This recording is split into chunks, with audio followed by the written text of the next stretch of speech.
Good morning and welcome to B Cube Sunday morning. It is the second or the first Sunday, First, and so that means that we have got Phyllis Irene Radford, author of the Glass Dragon and 51 other books, and we've got KG Anderson, longtime journalist, and don't blame her, she went to Yale, and Brenda Clough, and collectively they have brought us Laura Frankos, and she is today. I'm going to let them get into it where they talk about all sorts of music and stuff, but the real joy of today is remember it is the first weekend. We're coming up on our first Monday of our new budget, and just remember, um, if you see an ICE agent, put your pinkies down, because I saw the interview or the statement this morning that Pam Bondi says if you so much as touch an ICE agent, you will be punished. And so that means at least keep your pinkies down. If you're having tea with one, do not stick out the pinky. You could wind up in Gitmo. And speaking of Gitmo, not Gitmo, Alligator Alcatraz. and if you get to Alligator Alcatraz, you know the best meme I've not seen yet is the alligator in the tattered red tie saying, tastes like chicken. Uh, so that said, this is where you get rid of Bob and you get to go into, oh, Laura, did they not warn you about my tendency to be slightly political at times? We knew you'd be cool with it, Laura. You clearly have not seen my Facebook postings. I, honest to God, I see enough of it, but you know what? No matter how many times you say, yeah, I want to follow this person, Facebook is people that seem to decide what I want to see and who wants to see you.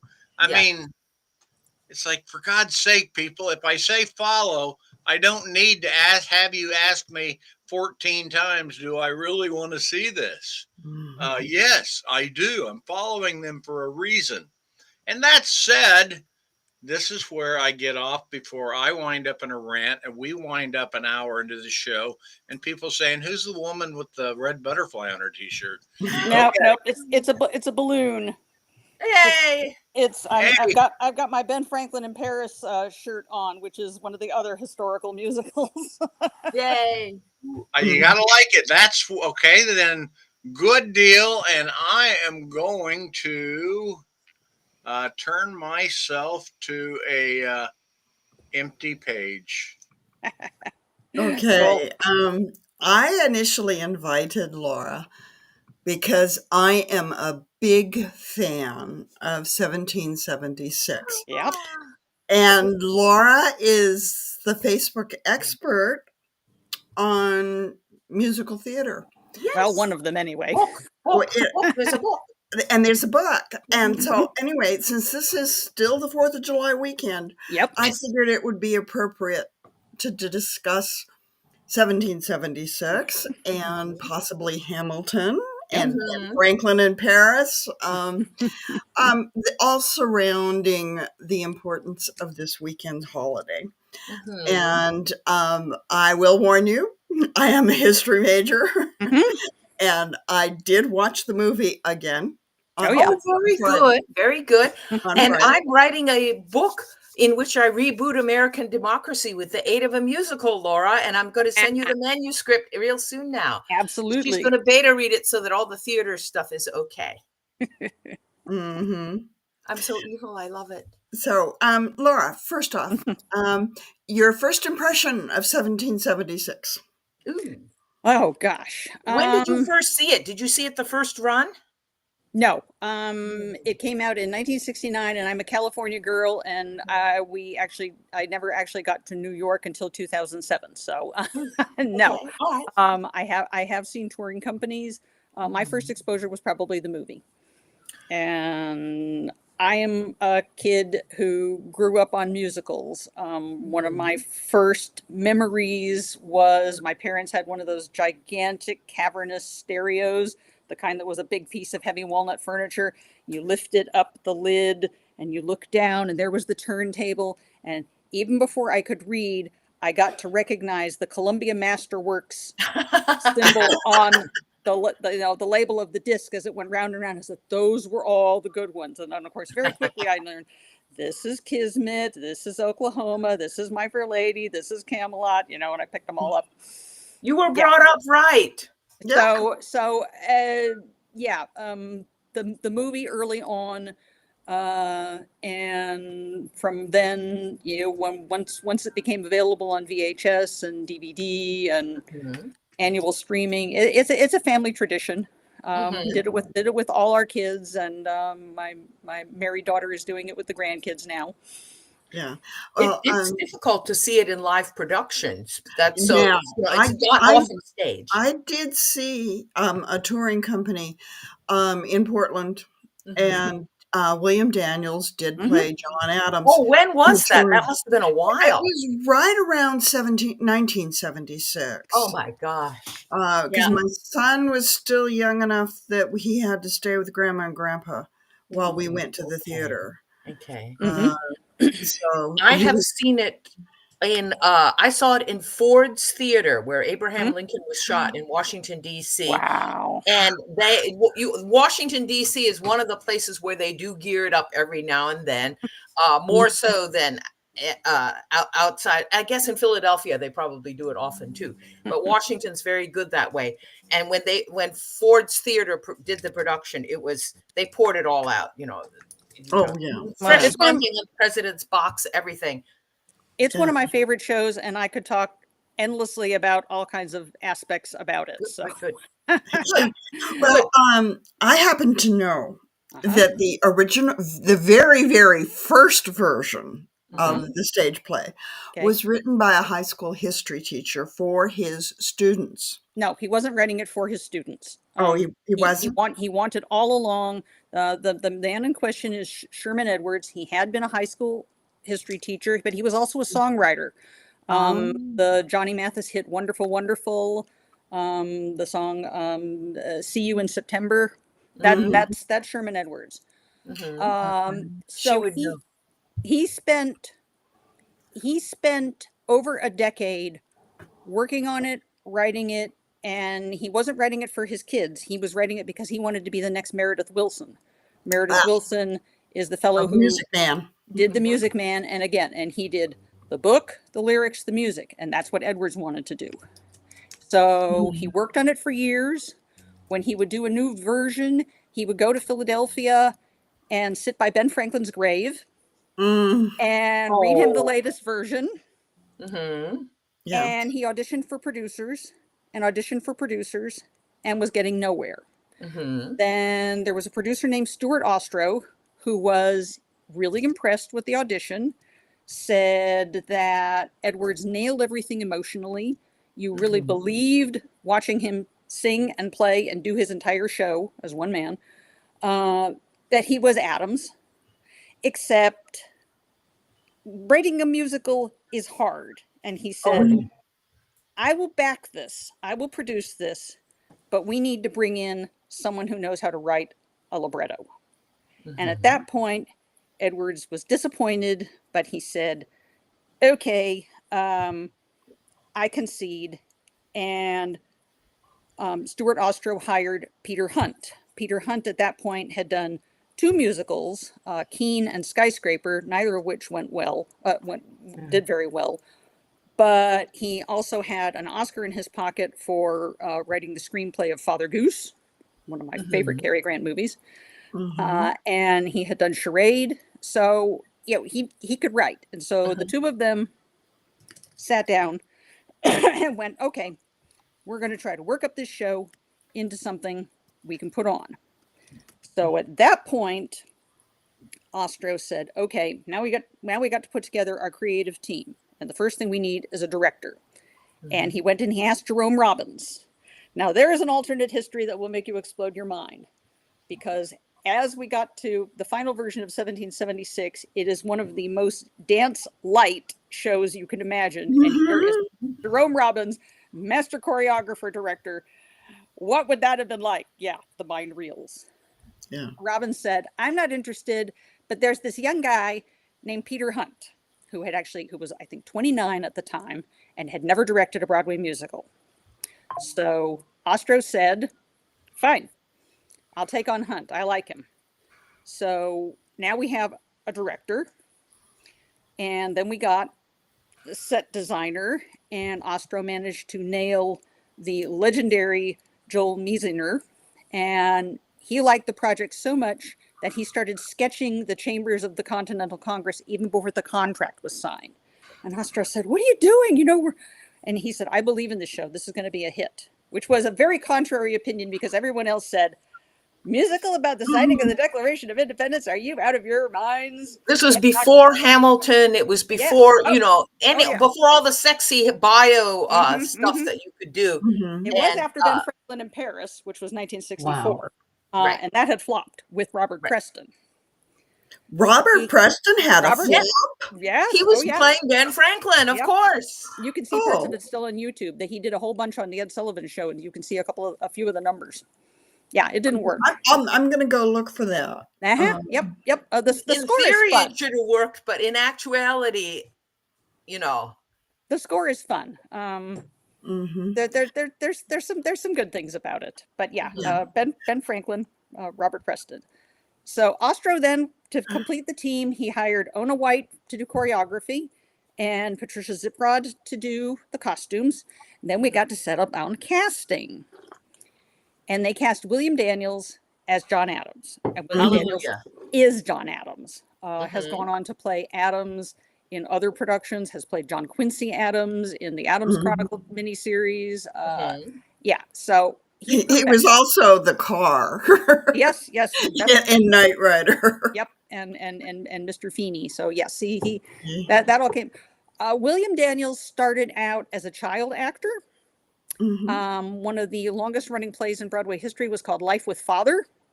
And Life with Father had a whole bunch of boys in varying age. And he started out as one of the younger ones and stayed with the production up to playing one of the older ones. He was with it for that long. So it ran like 3,000. Some of you might know the title better as Cheaper by the Dozen. No. Different altogether. Yes. Cheaper by the Dozen is the story of the Gilbreth family. Yes. Life with Father is a completely different production. It's a different book by a different person. Yep. But it's the same general thing of large family hijinks ensue. Yeah. Jenna Hannah Moore over in the chat has said there are details about history that I've learned from 1776. I'm not sure I should be proud of that, but it is true nonetheless. And I'm saying go for it. First off, the screenplay was inspired by the letters written between John and Abigail Adams during this period, which are very telling. And it's a good way of actually putting some females into the movie, having John and Abigail's conversations kind of in remote. And this was many years ago. My women chat group, it used to be my birthday party every year where some of my friends would come up to the mountain and we'd watch a movie and have popcorn and beer, go out for Mexican food, and then come back and watch a second movie before they all went home. And the year we watched 1776 in that group, Lizzie Shannon was fairly newly a U.S. citizen from Northern Ireland. And she had taken the classes to become a citizen. And she was just, I didn't know that. Why don't they teach that? Because the movie is, there's a little literary license, but mostly it's accurate historically. There are some licenses. But. Yeah. First of all, the screenplay for the movie is based almost entirely on the libretto for the musical. There's very few changes that they made. At the end of the libretto, I have a copy here, and I am proud to say I have director Peter Hunt's autograph on it because I'm that much of a geek. Sherman Edwards and Peter Stone wrote a historical afterword where they talk about how they wrote the libretto and how much they relied on original contemporary sources, letters, diaries, essays, everything. And they broke it down and they said, okay, what we're doing here is we're putting on a play. And because of that, it's not a documentary. Well, they didn't say that, but yes, that's the line I always use when people start screaming about historical fiction, historical drama, whatever. It's not a documentary. They're allowed to fudge some things where they need to. But Edwards and Stone said, what we have done 5 different things. There were things that we altered. Some of those were like the days of the debate about, the whole question of independence. The calendar. Yes, they compressed the calendar. The actual signing, they make it look like everybody is signing it on July 4th. That actually took place over months. I think most of them were signed. Most of them signed on August 2nd. Because you had to get to Philadelphia by horseback. That's yeah. Not everybody was there at the time. You could not sign on PDF and email it. Exactly. No DocuSigns. Exactly. So there is a line there where Abigail says, if you leave tonight, you can be home in 3 weeks. Yes, exactly. That's about right. Exactly. Because if you had to go by horse and carriage, if you could not ride, it was faster to walk, except that you could not walk. That's the first thing. The first thing was things that they altered. The second thing were things that they surmised. So that was, for example, in letting Virginia take the lead in putting forth the proposal for independence. And there, in fact, they fudge too. They make it dramatic that Richard Henry Lee has to ride off to get it and then come back. Actually, they mailed it to him. They sent it to him. But again, dramatic license. So they're surmising. So they have that whole little bit in there where Franklin takes the lead and says, everybody's been reluctant because it's always New England, but maybe we should let Virginia. Edwards and Stone are surmising that's invented, but it makes sense because Virginia was the first colony. The leader of the Continental Army was a Virginian. Virginia is important. So there was that. We don't have any records of the debate that went on. So a lot of the back and forth, who was saying what, who was proposing changes, stuff like that. They made, like, the example. They removed, there was a reference to Scottish mercenaries, and they have the scene where Colonel McKean with his bra Scottish way said, don't go offending a bonny people like that. That's invented because nobody knows who it was who said X that out. But they made the leap and said, okay, we're going to surmise it was McKean. You can do things like that. Yeah. And the whole, I'll get to this a little later. James Wilson switching his vote from nay to yay. That's a very powerful scene. So we've got things altered. We've got things surmised. Then there was things that they added. Martha Jefferson did not visit Thomas. For our again here and dramatically. She certainly did not wear the fawn. No. She had. They also weren't newlyweds. They've been married for 4 years. She had just had a miscarriage. He did want to go and visit her very much because he was concerned about her health. So there is that. But then that's something they're fudging. The courier who comes in and sings "Mama Looks Sharp." He's invented. Again, dramatic purposes. That's things added. The whole trip to New Brunswick that Franklin, Adams, and Chase take. Franklin, Adams, and Rutledge did make a trip to inspect things that were going on in Staten Island, but that's after the Declaration was signed, and they were going to take that. And if we get to talking into what happened with this show when it was on tryout, which is a fabulous story, and I would love to discuss it, I'll get to the New Brunswick stuff there at that point. But that was another thing that they added that wasn't actually in there. So they didn't go to New Brunswick, and so that's the stuff that they added. Then there are things that they left out. Tons of stuff. Tons of stuff that they left because out. You can't put everything in. You just cannot. Like, for example, you can't put in all of the congressmen. There were nearly 60 of them. You Yeah. can't have 60 people cluttering up your stage. Not if It you is want already difficult to get that many male actors in there. And then you have to Absolutely. get knee pants for all of them. It really adds up. So they cut it down to roughly around 20. Then for all of their reliance on using original material, there was a particular line that they deleted because they said they felt the audience will never believe it. This was actually a line of Sam Adams. A lot of what John says in the show isn't just John, it's also his cousin Sam. Right. That's one of the things that they did in compressing. When they're talking about deleting the slavery clause, they have Adams say to Franklin something along the lines that, mark my words, Franklin, if we give in on this, posterity will never forgive us. Right? What Sam Adams actually wrote before he said posterity won't forgive us, he said, there will be trouble 100 years hence. Oh my God. Wow. Right. And they said, oh, no. The audience isn't going to believe that's real, that he was actually predicting the Civil War and wasn't too far off as far as years. Not too far. So that was among the things that they deleted. Or adjusted, Yeah. I had heard that the line was actually in 100 years, this will come back to bite us in the ass. The same thought. And at that now infamous girls' night out, Sarah Muller was there, and she's a big costume person, and she went on for almost an hour about that chiffon dress in He Plays the Violin. Whatever.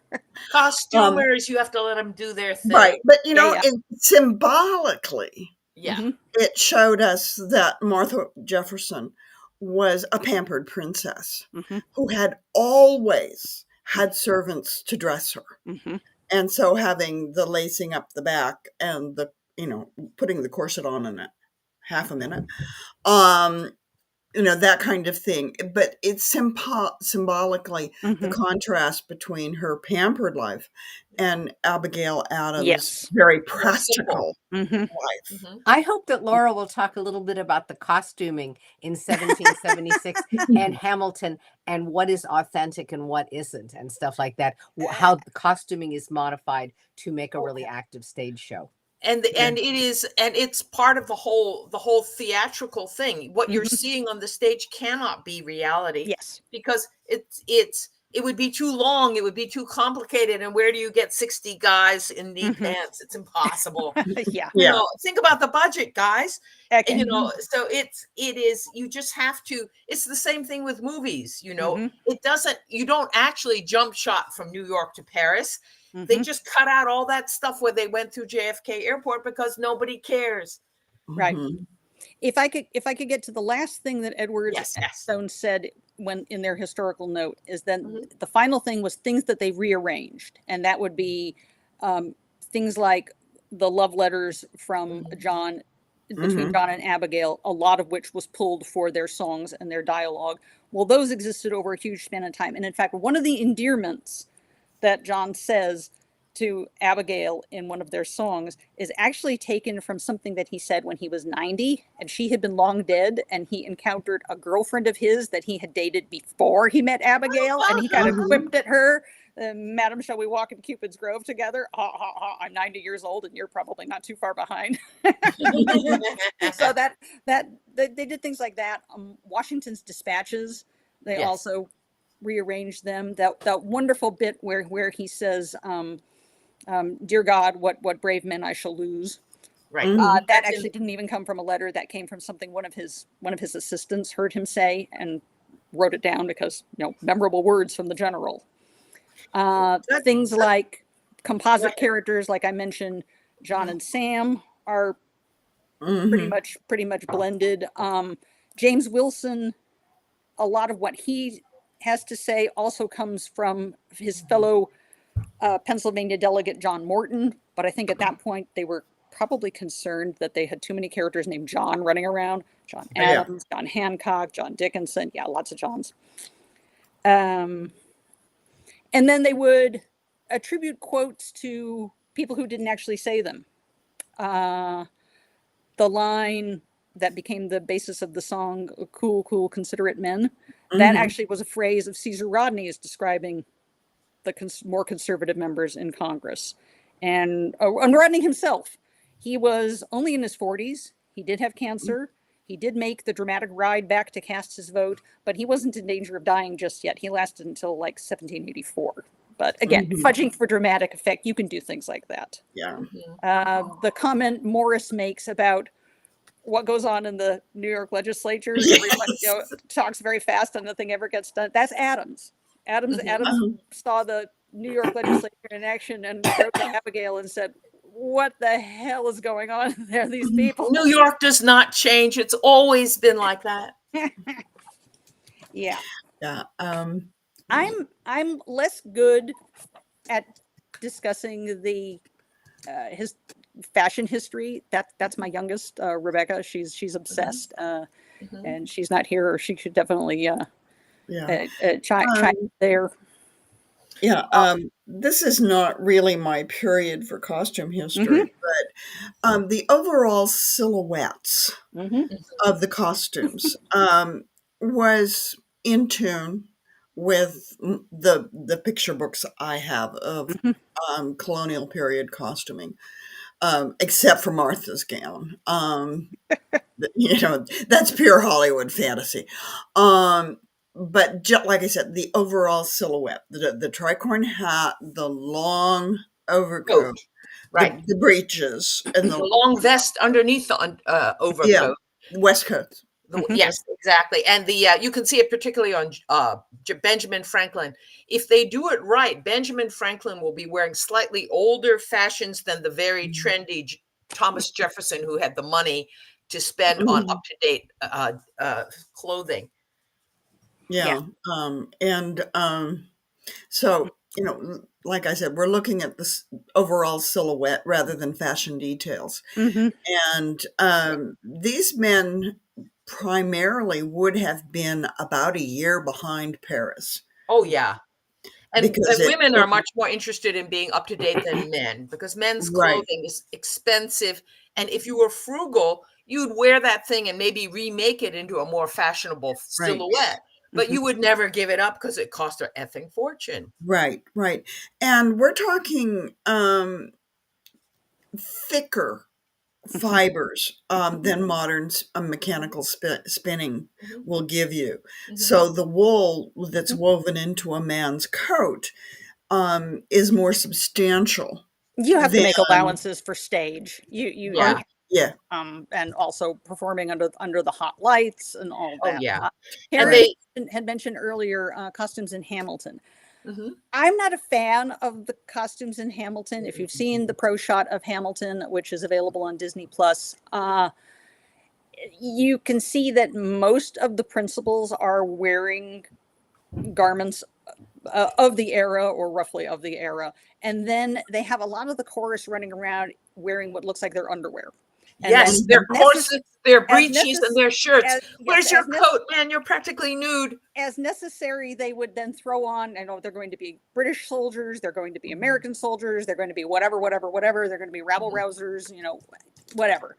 I can see why they did it. They did it for the same reason that everybody involved in 1776 said, we're not going to have 60 congressmen cluttering up our stage. You want your focus to be on your principles. And if you suddenly have all of these people running in here and they're all wearing costumes, it can detract. So I see the reasons for it. I still don't like it. It's one of the few things I don't like about Hamilton. I don't like the costumes. One of the things that the Ford's Theater production did, and this is because they have money, all of the Southern congresspersons, South Carolina, North Carolina, even Virginia, Thomas Jefferson, were wearing really nice coats. They had brocade, they had silk, they were in bright colors. All the New Englanders were in black, gray, or brown because they were practical men who cobbled shoes or did lawyering to make their Had living. long winters. They did not wear brocade, and they did not wear fancy buckles on their shoes. So you could see on the stage the split between the North and the South, and the slave and the you can still see that in the original production, which they then reproduced in the movie. And for example, Stephen Hopkins of Rhode Island wearing his hat and then the dark colors. That's actually taken from a description of him that exists of that he always wore that, and that he frequently would get drunk. Old grape and guts. And there's a new study out, not new, about 10 years old now, but a lot of these planters also grew hemp because they provided the cordage for ships. And it takes a lot of hemp to outfit a ship. But did they smoke it? It was a different kind of flax plant, and if you don't have the active ingredient, the TCP or whatever it is, then you could smoke it until you drop dead. I have to jump in as someone who knows a lot about specific Virginia history. Marijuana was grown at George Washington's plantation and smoked. I bet you that George himself didn't smoke it, though. I bet you it was confined. He might have, because people used it for pain relief. Oh, yeah, and medicinal purposes. They're always grinding around with that. And marijuana was not a big issue until the end of World War II, when the FDA kind of ran out of the opioid crisis, because opium was used as a painkiller. And there were more, in the Civil War, there were more deaths from opioid overdose than there were from actual battles and addiction. And after World War II, FDA was out of a job unless they found a new drug to campaign against. Marijuana was elected. So anyway, I'm Do you want to go into at all what happened when the show was on tryouts and the changes that occurred there? Yeah. Is that of interest? We can pump you forever on this, honey. Yeah, well, exactly. I mean, as I have often said, people, when I start talking about musicals, people generally have to hit me with sticks to make me shut up.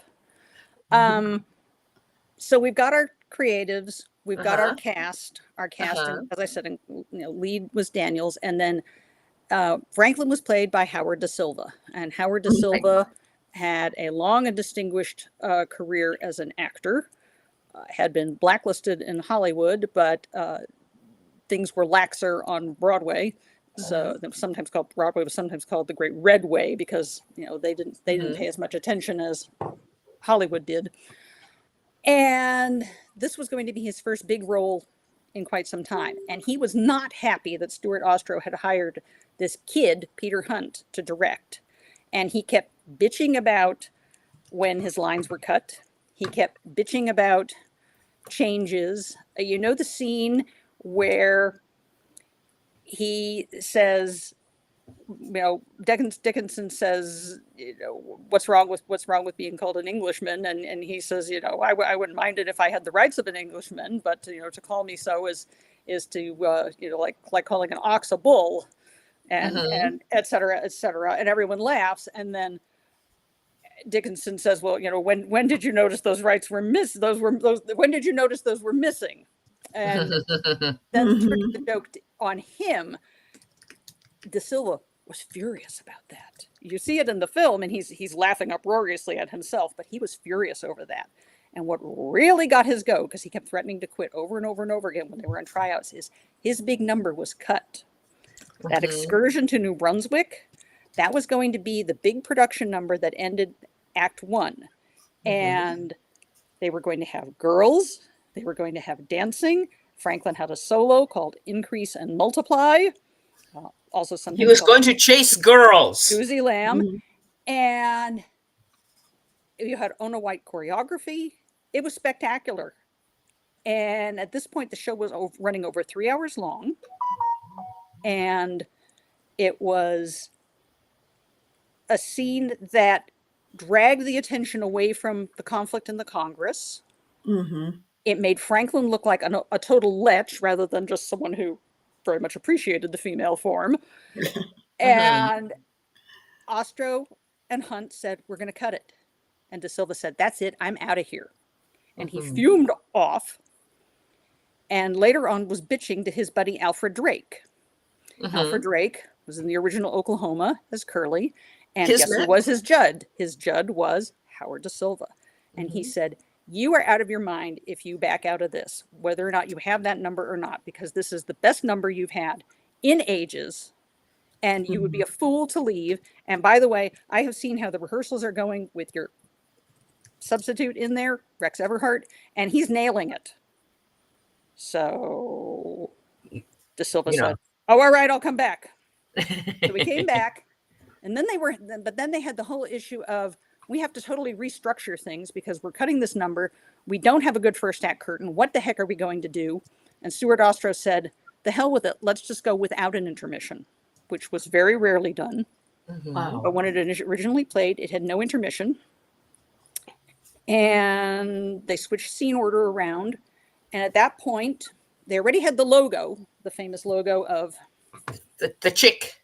The eaglet hatching out of the British egg. And this was designed by a woman named Fay Gage. And Sherman Edwards came up with the song, The Egg. This was, I think, probably the only case that I can think of where a logo inspired the song rather than a song giving the creative people inspiration for the song. Anyway, so they made improvements. They added the scene.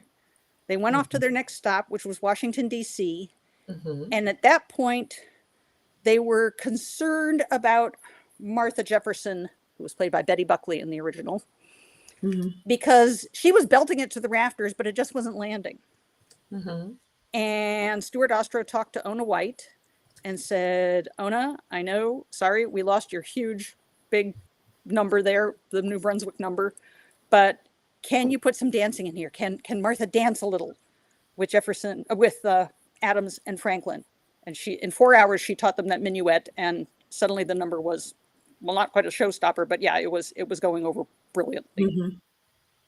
So, he plays the violin is a really nice interlude from the dialogue heavy intensity of the time in the Continental Congress. Also, you have the only time really, except for Abigail Adams, that there's a woman singing on stage, and it's so woman-light that it's hard. It's always easier to find female actors. You mentioned that many men hard. You mentioned dialogue heavy. 1776 probably also holds among musicals the longest stretch between songs. There is a stretch that is roughly 35 minutes long where they're all debating in the Congress, and they tried to put in songs there and it just wasn't working. And they kept saying, okay, we're going to scrap this. We're going to scrap this. We're just going to go until, we have to start singing about writing the Declaration. This is an institution that has the filibuster as part of its major managerial setup. It is impossible to imagine them singing, dancing, or having sex. It's just not possible. Right. Yeah. Now, because of all of the fuss in New Haven with Howard De Silva wanting to back out, Stuart Ostro was afraid he still might change his mind. So he kept Rex Everhart on as a standby. And this turned out to be a very good thing because the show was in its final previews and Howard De Silva had a minor heart attack. Yes. And at that point they said, oh my God, you'll have to pull out. And he said, no. If I'm going to die I'm going to open the show. And if I die on stage, I die on stage. They kept an ambulance by the stage door every night after the performance for the first 8 nights of the run. He would get in the ambulance, go back to the hospital to be checked out, stay there overnight and come back in. And then at that point, after, he had established the character, and was eligible for the Tony and the awards. Then he left, and they gave about the excuse that he either had pneumonia or the Hong Kong flu or a virus. I had the Hong Kong flu in 1969. It was not fun. But they didn't say he had a heart attack, but it was a heart attack. And that's why if you get the original Broadway cast, you will hear Rex Everhart not as Franklin. You only hear Franklin on the movie soundtrack. Hear De Silva as Franklin on the movie soundtrack. But that's why. When we did get to the Tonys, that's another controversy. To everyone's astonishment, the show was a success, and it won Best Actor, it won Best Director, and it won Best Supporting Actor for Ron Holgate playing Richard Henry Lee. William Daniels was nominated as Best Featured Actor, even though John Adams is in nearly every scene and nearly every song and carries the show in a way few actors could carry the show. But the Tony rules were, if in the billing, if your name was not William Daniels in 1776, you are not the star. Below, you were not eligible to be Best Actor. So he said, this is Horsepucky. I am not a featured actor. I am the lead actor in this show. I am withdrawing my nomination. They have since changed the rules. But, now there's one anecdote, and I don't, and this was like third-hand information, so I don't know how accurate it is. But when they made the film, the producer gave President Richard Nixon a preview, and Nixon insisted they had to remove Cool and Considerate Men. Yeah, I heard about that. Because controversial. It reflected badly on the Republican Party. On the South, which he was anxious about. We have our land, we have our cash in hand, we have our well-endowed wives, we have a plan for the future. And he thought, very accurate, but it reflected badly on the party. And so I guess for the first run of the film, they did remove that. Yes. That musical number, but they put it back in for the DVD. As soon as he was gone. Yeah. There's two Nixon stories with 1776. The first happened when the show was still running. Nixon, for all of his faults, Nixon liked musicals. Nixon was a big fan of musicals. Nixon went to musicals all the time. And he invited the cast to do the entire show at the White House. The entire show. The entire show. And Stuart Ostrow, in his memoirs, says this very stern woman came and said that, he wanted the show. They were going to have the show performed, but that they had to cut Cool, Considerate Men. They had to cut Mama Look Sharp, and they had to cut Molasses to Rum. Really? Yes. Wow. Anti-conservative, anti-war, anti-racism. Yes. Right. And Ostrow said, we are either doing the entire show or we are not doing the show at all.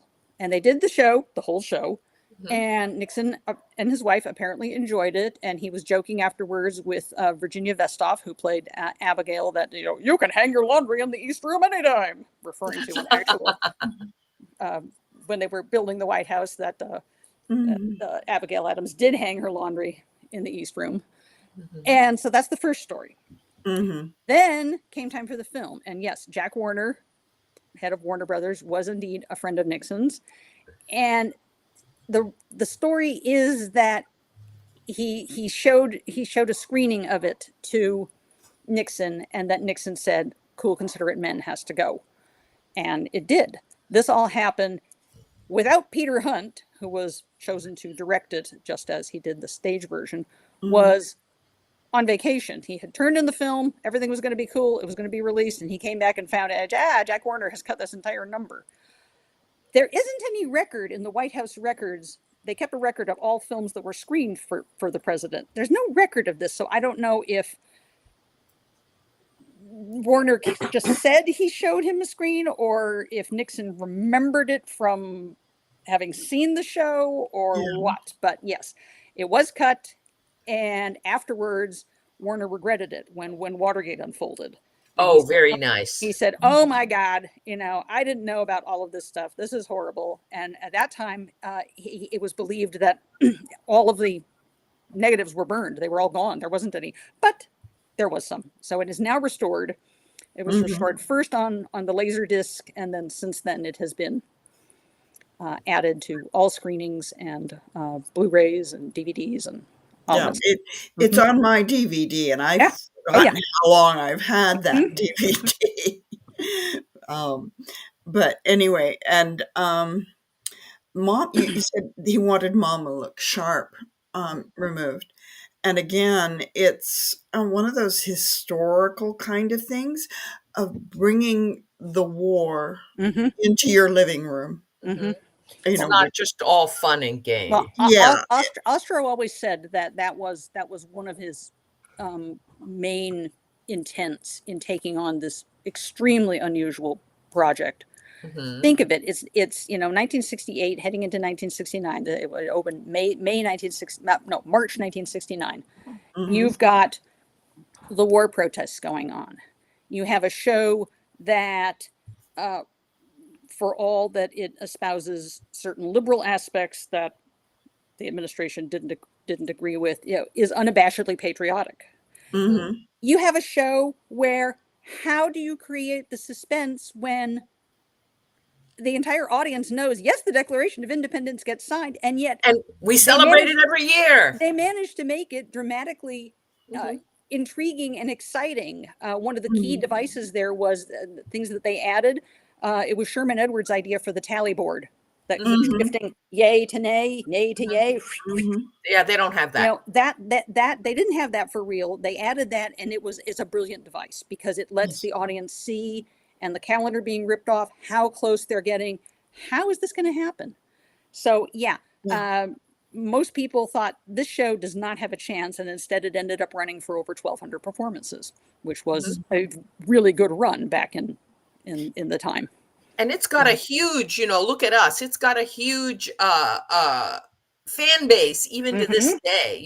There's people do not have annual viewings of Kismet or Thoroughly Modern Millie. Yeah, they're beloved shows. They're seminal in their way, but they are not beloved in the way this show is beloved. And it's the only show where you can actually hear them say, "To hell with Great Britain." You gotta love it. It went to the West End and did not do well there. Did you see how they advertised it? They advertised it as a new musical from the colonies. Yep. Yes. And if you read a British history book of the period, it is Washington is a peasant rabble rouser who deserves nothing more than a footnote. Where he's this huge icon of our history. So, and we talked about Nixon wanting him to cut molasses to rum to slaves. And having grown up all over the U.S., being a military family, I got both a New England and a Virginia perspective of this period. Very entirely different. And in New England, they absolutely deny any involvement in the slave trade. And Virginia is at least a little bit more honest in commenting about the manufacture of the triangle trade. And of course, Rutledge, the guy who did the movie, his name escapes me. John Cullum.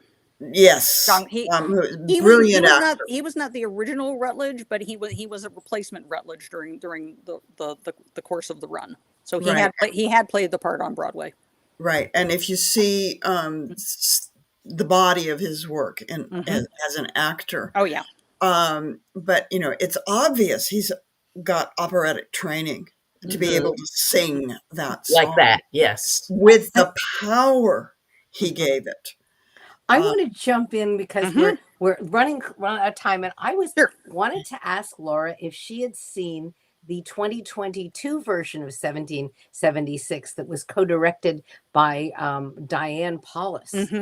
Have Is you that seen the it? gender flipped one? The gender. It is. It's No. gender and race flipped. No, no. Ah. I did not. As I said, we not only have not done a lot of conventions since COVID, but also I have been very, very, very specific about what theater I have gone to see since then. You know, we've health issues, so we've kind of hesitated about, do I really want to see this? Do I really need to see this? Do I really need to be exposed to God knows what to see this? Exactly. Yes. So I know a lot about the Paulus version, but no, I did not see it, so I can't speak there. There's a lot of cool ideas about the gender flipping that has been going on. You know, they did it, the gender flipped company, and I was able to see that. And you do get a different angle on these things. And Hamilton, of course, is the great one where all the they've completely race flipped it. You know, everyone, all the major roles in Hamilton are played by actors who are visibly of color. That a black actor plays Thomas Jefferson has great charm. Yeah. Now Hamilton was a mulatto. Oh yeah. But you know, it is it's something that now that we're all doing, and that, like, look at Bridgerton is another good example. You know, Regency England did not have black families trying to get into the get their daughters married to earls, but fine, we'll go with it because Hamilton broke that ice, and now we're able to do it. Actually, Lin-Manuel Miranda broke that ice. 1776 was a huge influence on it. Miranda has said that he actually didn't.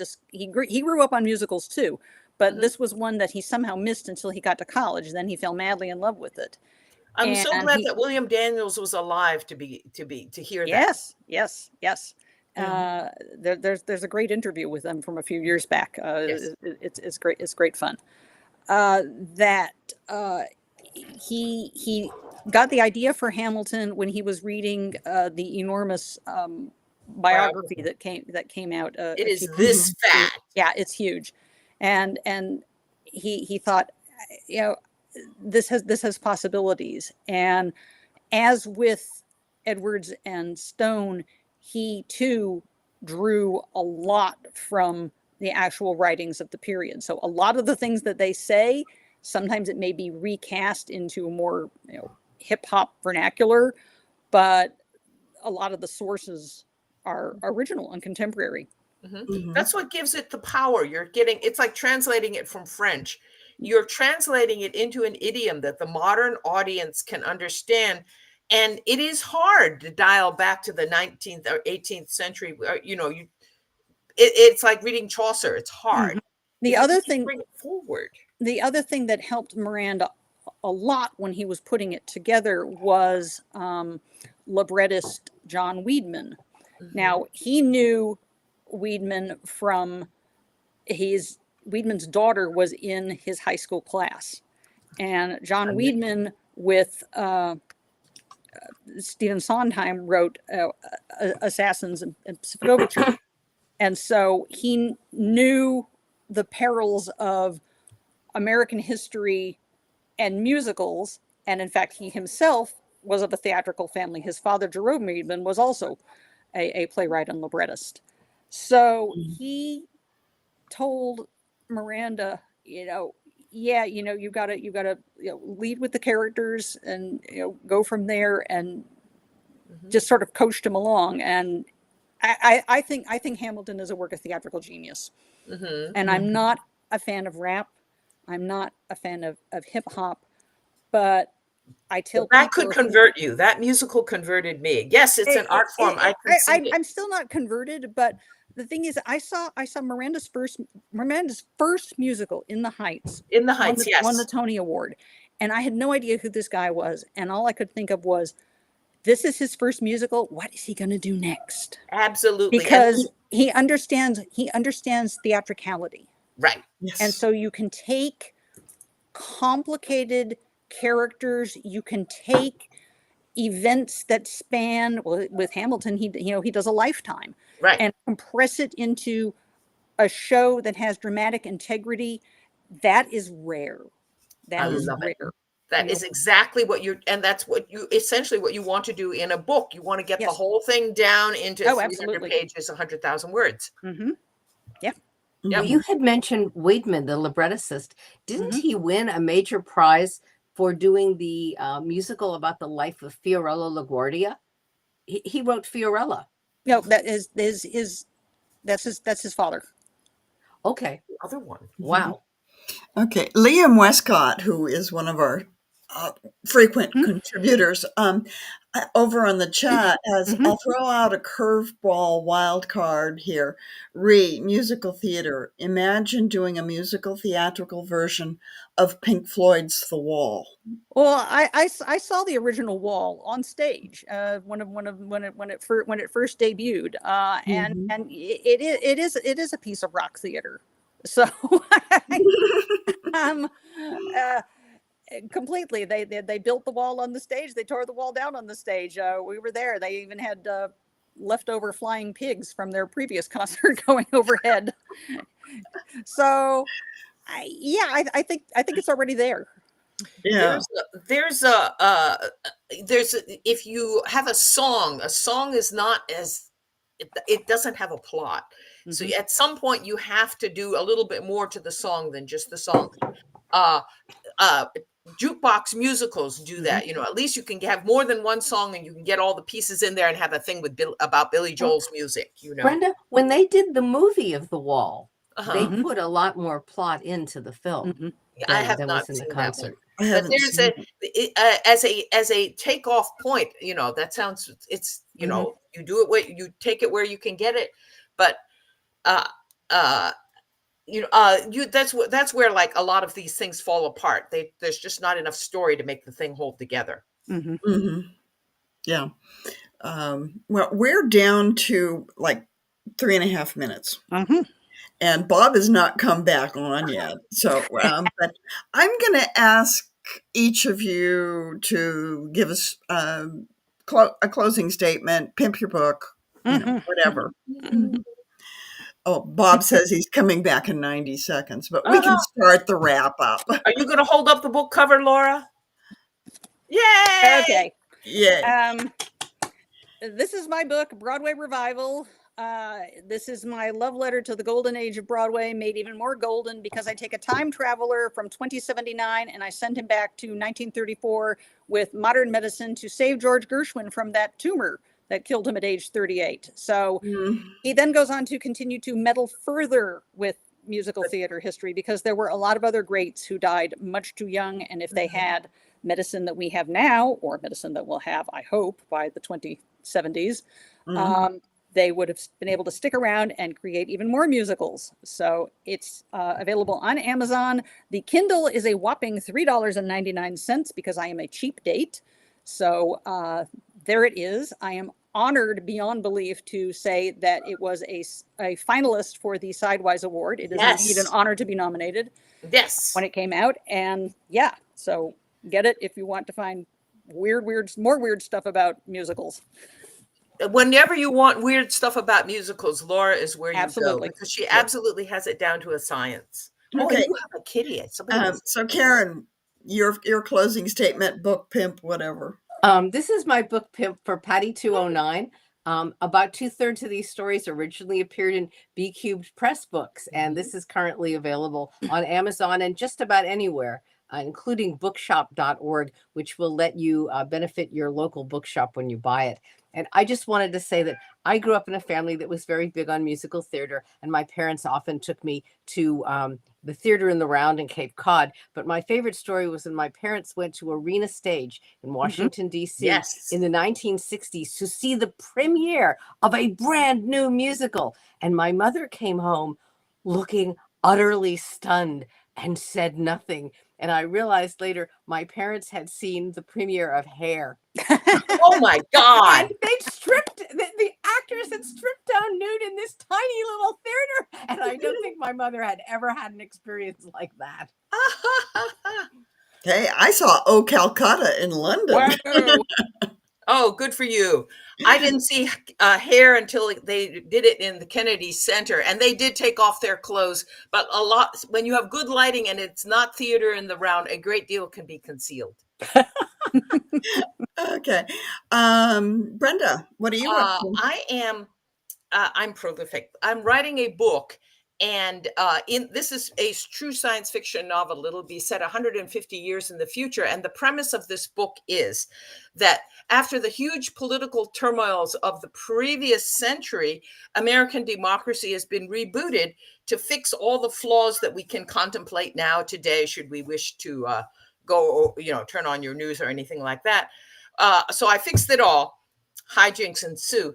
But while all of that is happening over here in I am doing the future bit, I turned my back on the characters while I was setting all this stuff up. And they said, we should stage a musical.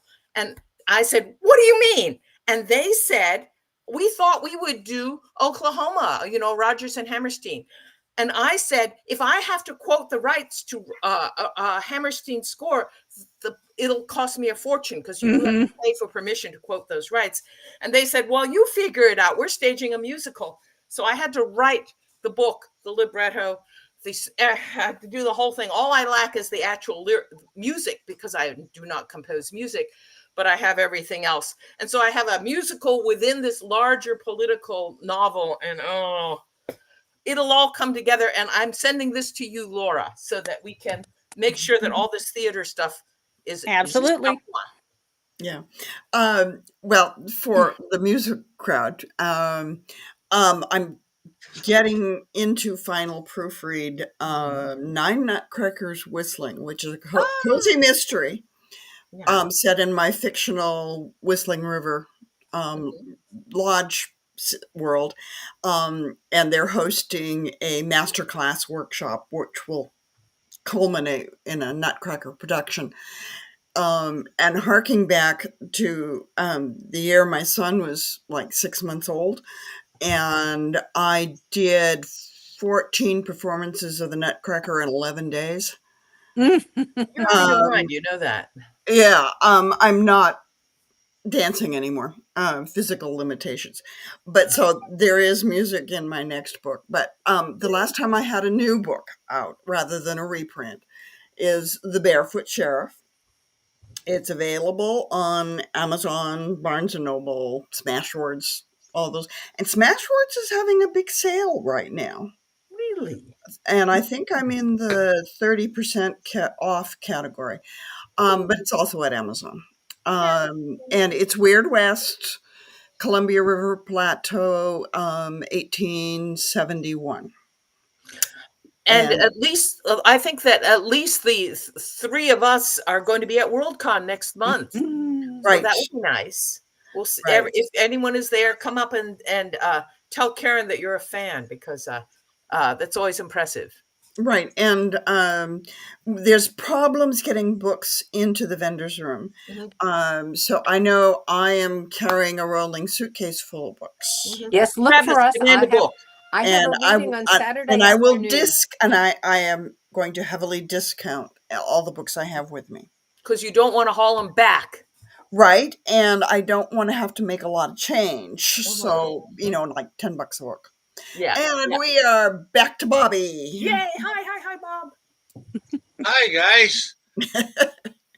Hey, it's good to be here. And I got to say a few things. This was a wonderful show. And I will never challenge Laura to a game of Trivial Pursuit. Never do that. Never do that. Only if it involves sports, as it says. Oh, no. I can do baseball. I can do football. Okay. God, you're a polymath. She's a polymath. Okay, you and I can team up against him. And BQ Press has got some things going on. We have admitted that we will be doing the next version of Alternative Liberties. It's going to be a smaller version, but as anybody who's been in the alternative series knows, that we never wrote them as prophecies. We didn't write them as a guidebook for evil. Unfortunately, it turns out that Homan and Nome treated them as a challenge. Oh, we can do better. The and by the way, I would like you guys imagine something. Chrissy Nome walking around in a T-shirt that says, "What would Jesus do?" Um, just it was a vision that came to me this morning, and I said, "Oh my God, no!" But we do have other things happening. Before we publish the next version of that, we have 3 books that are going to come out. One is we're working on alternative. Um, oh, help me here. Alternative truths. We're going to redo it. Yeah, we're rebooting it. We're putting a new cover on Alternative Truths.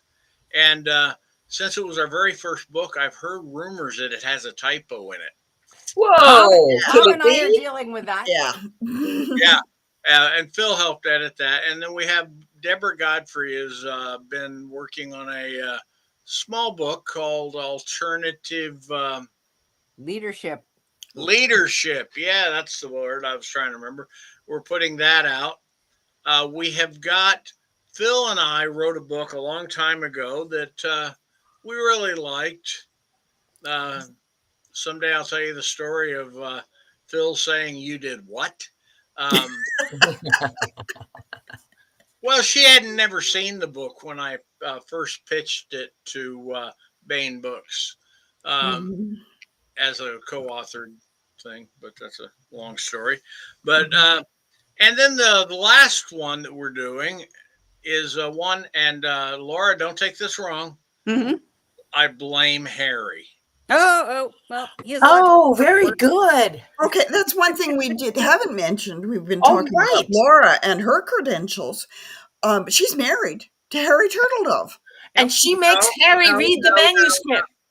Harry is married to her. Oh, I mean, I've been on panels with Harry, and he talks very good, and he makes his points very well. But now I could imagine being on a panel with Laura. She would force me to do mental gyrations just to keep up with her. She is brilliant. Thank you. But in specific regions. The fox knows many things, but the hedgehog knows only one thing, and you are a hedgehog. Absolutely. I bet you would find this is the woman who pulled the Galbraith family out of thin air. Oh no! I grew up on Cheaper by the Dozen and Bells on Their Toes. I read all of those, and so you recognize the quote. Yes, that was a that series has always stuck with me, and I love the bricklaying scene. It said so much to me. But no, the reason I blame Harry, the book is titled Scott's Planet. It is an anthology that contains a story from my very first sale. And when I sold that story, guess who the lead author in the anthology was? Harry. And then Harry did something, because Harry, being kind, considerate, and supportive by nature, he sent me a note that said, "Nice story." And you kept it. Well, who hell wouldn't? Yeah. Because so now that stuck with me because it made the story something special for me, and we have now put together an anthology on that world built around that story. The whole principle is that every space opera you ever see, they find lost human colonies. Well, we ask ourselves a story: where did they come from? And we knew where they came from. We came from corporate America or corporate world that says, "Oh man, let's make a bunch of money making colonies." Okay, we've made all our money. Now there's just the expenses left. Okay, abandon the colonies. You're done. Goodbye. And then left them alone out there. And this is the story of one of those colonies right after the abandonment. How Cool. do we get survive? What do we do? What is that? And it's called Scott's Planet. And it's a world set in the early Carboniferous period type on a Earth-like planet, and where you can have 10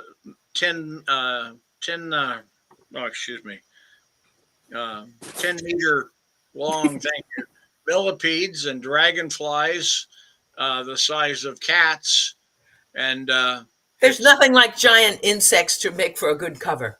Right, and I love the chickens. Giant. We have 6-foot tall chickens. Oh, very good. Imagine the frying. Yeah. 1 egg will feed a family of 4 for a meal. Oh, very good. But it's all fun. And so, you've just got to warn Harry, sometimes people are going to do bad and evil things. Don't encourage them. He has a lot to answer for. He encouraged us. And so for that, we are forever thankful.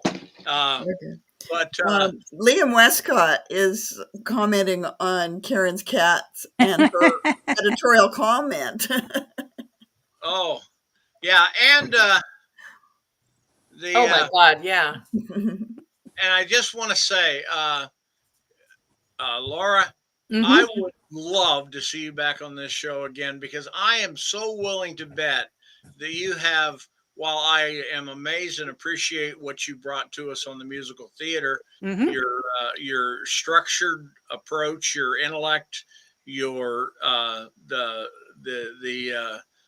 unequaled knowledge, in my mind, that I am betting that you have a few other areas of similar knowledge and thought, and so we would love to have you come back and talk again. Yes, that could definitely be arranged, and that is enough ego boot at least to get me through this entire month. Thank you so much. Oh, yes, and we thank Harry for clearing up your technical issues. Oh, yeah. Yes, I as I said, I am not very good on the technical side, but yeah, we made it work. Yay! And yay! Very good. I would love to be back, and I'm sure Harry would love to join you guys whenever you have a slot. Actually, let's say goodbye, and then I'll mention something, and then I'm going to say thank you guys all for coming. Thanks for joining us on our B Cube Sunday morning. We do love doing this, and next week we may have we're not sure what we're doing next week. Our person we had booked for that has decided to go travel into the wild where they do not have any internet. Oh, and no. So, oh yeah. And now I always have a backup plan, but I can warn you, I'm on plan C right now, and you want to know what plan D is. But, it's I mean, I can sing all the songs for Hair. No, you shouldn't. Okay. Bye-bye. Bye-bye, everybody. Bye.